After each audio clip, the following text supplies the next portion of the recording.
د ډیرو خلکو دا عادت جوړ شوی چې د دکاندار نه یا د ریړۍ والا نه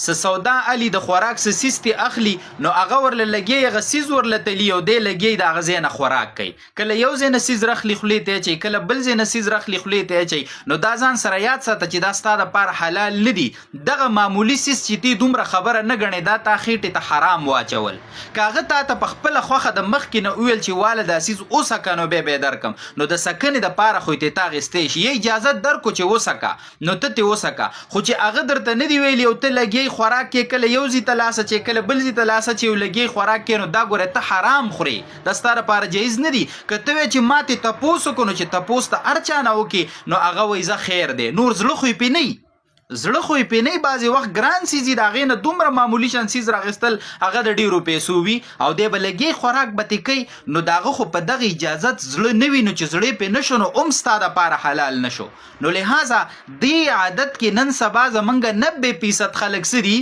دا مبتلا دي کم خلک به چې ردی عادت نه سکی ځان ساتي لهذا ردی عادت نه ځان اړول پکار دي دویمه خبره چې د قصاب رور ده قصاب رور ته چې ودرېږي هغه تاله غوښه اوتلي ټیک شوله که نه غوښه د لوتلي په شاپر کې د لواچي نو بیا وازګه زوړن دی د هغې نه لږه راکټ کې غم درته په شاپر کې واچي د دې ګاګ ګومان دا راشي چې جوړدی زیتي راواچوله هغه غوښه چې ته راوړې بل ځای کې وتلې نو هغه بالکل برابري زیتي پکې نه دغه کمې په دې کې او دا کمې دی د وازګې نه څه کي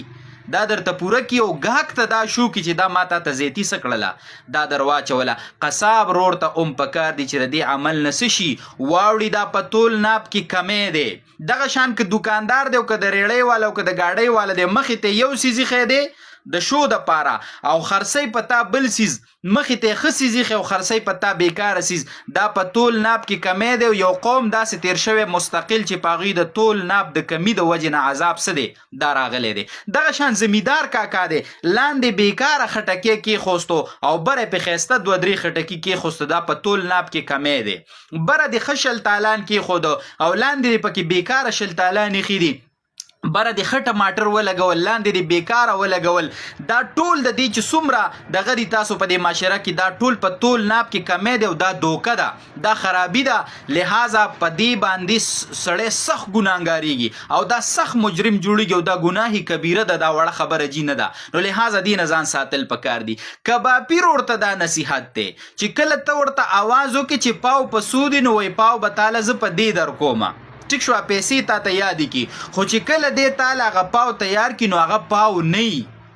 نو دا په تول ناپ کې کمی شو دا سخته خطرناک او د ګناه خبره شوله چې کله تا ته ګاک وویلې چې پاو په سو دی او تا ورته ویل چې پاو په دې دی نو پوره پاو سیز به هغه له ورکې په تول تللې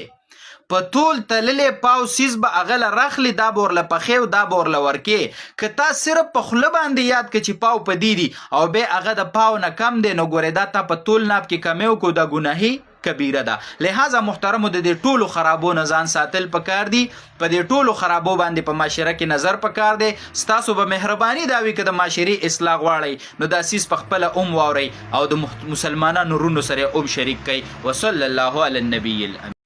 چې په خپلو لاسو باندې د کاڼو او د لوټو نه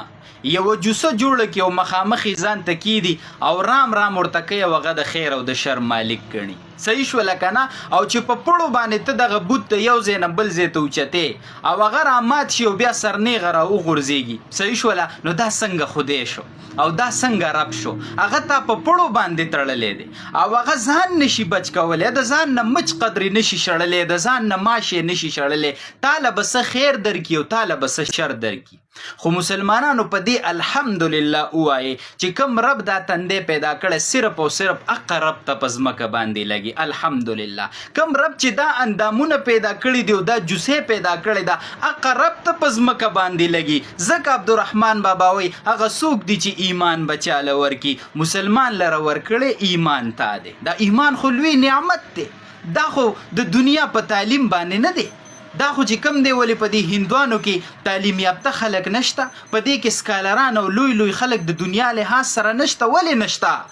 خو دا په عقل باندې نه ده او دا په ډیر تعلیم او په هوښیارتیا باندې نه ده دا هدایت ته الله تقسیم دی چې چاته ورکړي والحمدلله موږ او تاسو ته د مور په غېږه کې نصیب کړی دی الحمدلله. د دې وجه نه قرآن کې الله پاک وی لا تمنوا علی اسلامکم، ای مسلمانانو په ما باندې د خپل مسلمانی اثبات ما که د شپې درته تهجد توفیق ملاو شو دا ما درکړی، که نوافل موکړه دا توفیق ما درک، زما د توفیق نه بغیر تاسو یو کرت سبحان الله نشي ویلې. د دې ذکر توفیق ما درکړی، د دې تلاوت توفیق ما درکړی،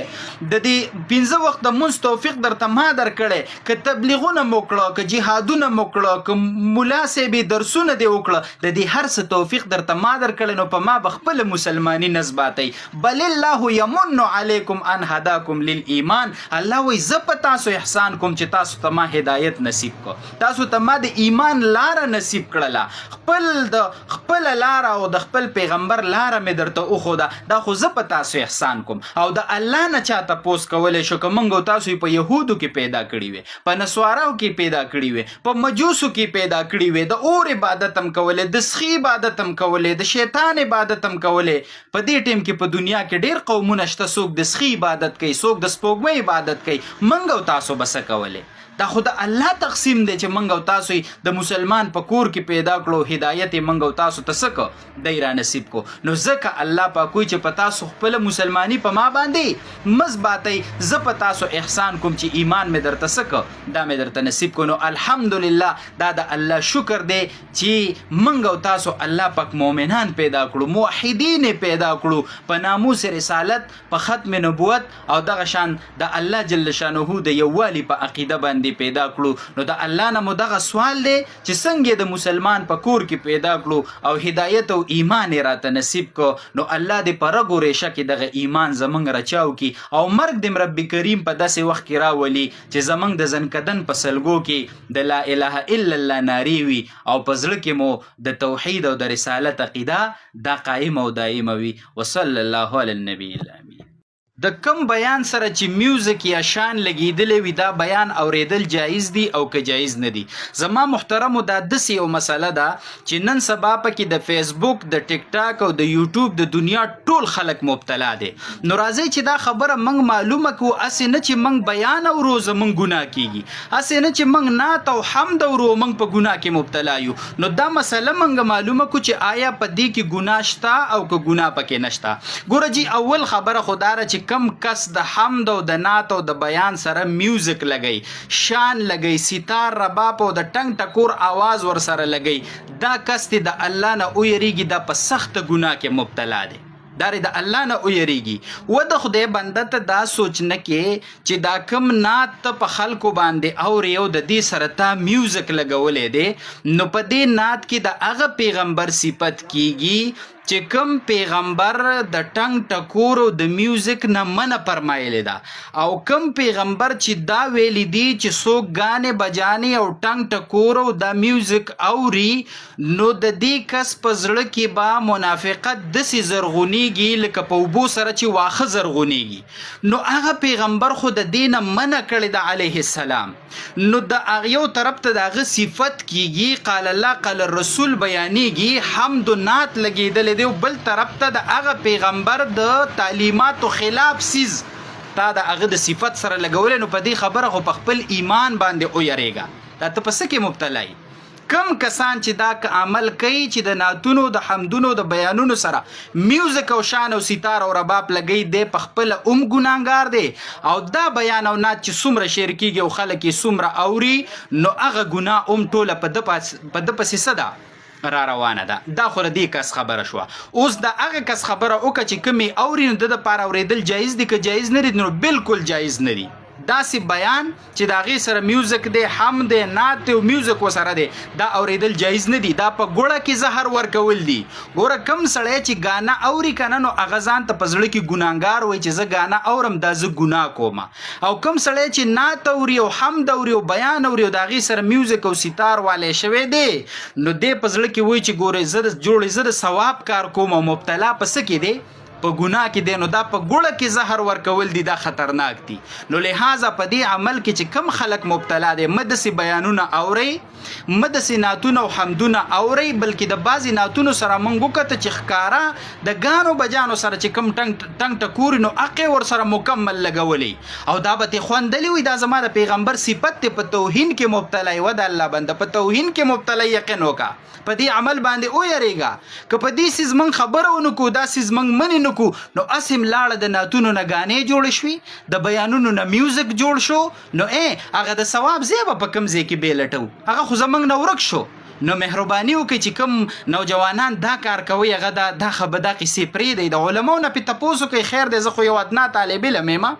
خو د علماو نه په تاسو کې دارالافتا ته لاړ شي د مفتی نه استفتاء وکړي چې هغه ته تر دې عمل په باره کې سوي او کم کسانې چې اوري نو اغم د دسي بیان او د نات او د حمد د اوریدو نه منه شي چې د کمی سره میوزیک او سیتار رباب لګیدل ورنه په دې باندې ګناګاریږي تاسو او مشیر کوي داسې بیان او نات. دا یو اهمه خبره ده او د سوشل میډیا او د ټیک ټاک او د یوټیوب په میدان باندې نن سبا ګرمه خبره ده لہذا تاسو به مهرباني دا وي چې په خپل ووري او نور مسلمانانو ته ورسوي چې د دې عمل نه منشي منګ او تاسو د په اجر ملاويږي. وصلی الله علی النبی. په یو کس باندې د قرض پوری دی او هغه تنگ دست او لاچار دی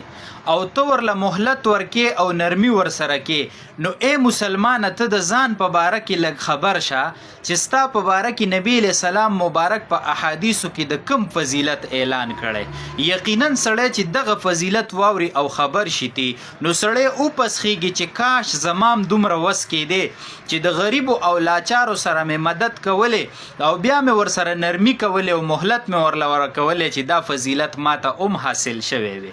یو خدا فضیلت نزان خبر کوي. دویمه دا ده چې یو کس تا ته قرض درکو ستا ښه وس کیږي چې ته دا قرض ادا کې او سره د دې ته ټال مټول کې او دا قرض نه ورکې نو ستا په باره کې د دې کس په باره کې په احادیث کې کم وبال ذکر کړي نو د هغه وبال نه ځان خبر کوي. ګوره جی اول دا خبره ده چې یو کس ته تا قرض ورکړي او تا ته ښه پته ده چې دا غریب دی کمزور دی تنگ دست دی او ته اغله مهلت ورکې نو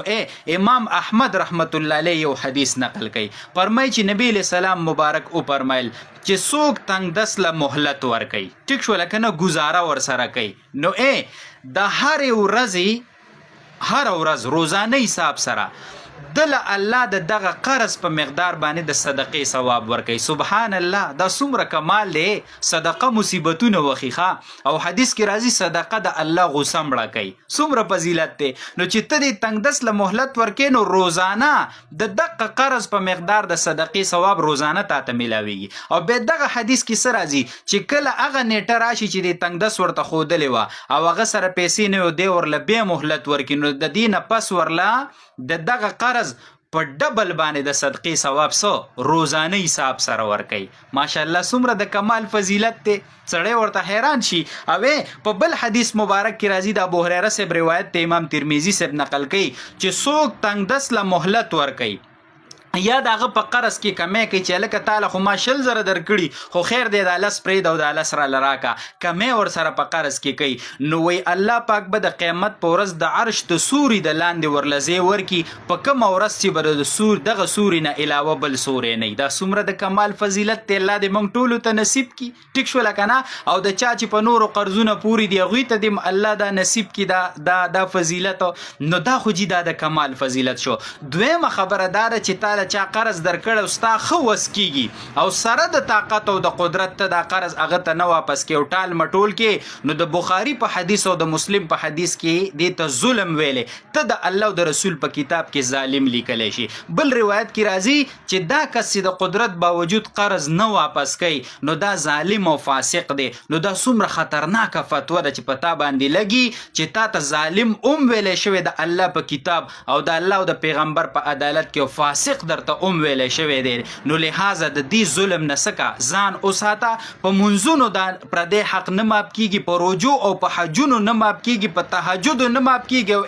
منځونه او حجونه خو سکې چې د الله د رضا د پاره د جهاد په میدان کې د دشمن سره سینه په سینه جنگيږي او خالص او مخلص ته الله د رضا د پاره جهاد کې او په دغه میدان کې شهید شو د شهادت جام نوش کې کنا، نو ټول ګناهونه بدی معاف شي، خو پردی حق به درته معاف نشي. دا به در باندې بیا هم پوري. نو دا دومره خطرناکه خبره ده. لازمي د دې معاشرې د خیر ښېګړې او د اصلاح دپاره د مسلمانانو ورونو سره دا پیغام شریک کړئ چې په دې معاشره کې ښېګړه راشي، اصلاح راشي. زمونږ او ستاسو دپاره به هم د خوشحالۍ او د فضیلت خبرې. وصلی الله علی النبي.